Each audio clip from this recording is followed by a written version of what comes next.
Dans ce village d'une trentaine d'habitants, on la croise à tous les coins de rue. À Happy, tous les foyers se sont vus attribuer une voiture électrique en partenariat avec un constructeur français.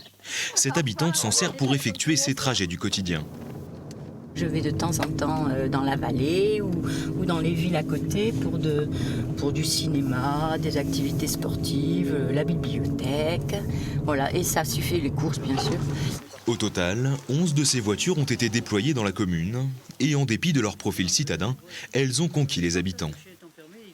C'est très bien pour les routes de montagne, même quand il y a la neige. Le verglas n'a pas eu beaucoup, mais il y en a eu un peu et elle s'est très bien comportée. Avec 300 à 400 km d'autonomie, la voiture doit être chargée régulièrement. Dans le village, certains se sont fait installer le nécessaire à domicile. Ouais, ça marche. Là, on peut aller boire un coup, boire l'apéro, c'est bon, ça charge cela. Pour le reste, une borne de recharge a été installée à l'entrée du village. Pour les habitants, le passage à l'électrique occasionne de grosses économies.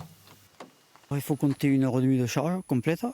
Et je pense que c'est aux alentours d'1 euro, 1,50 € la charge. Et j'arrive à faire bien 400 km.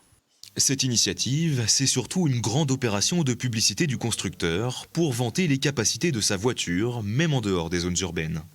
Il cherchait un village de montagne, je crois, pas trop grand, parce que s'il y a 200 foyers, ça fait 200 véhicules, donc ça commence à faire un budget.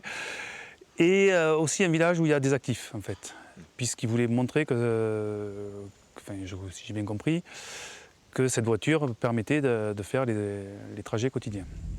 Le partenariat avec le constructeur court sur 3 ans, mais certains habitants, satisfaits du véhicule jusqu'ici, envisagent déjà, en fonction du prix, de racheter leur voiture à la fin de l'expérience.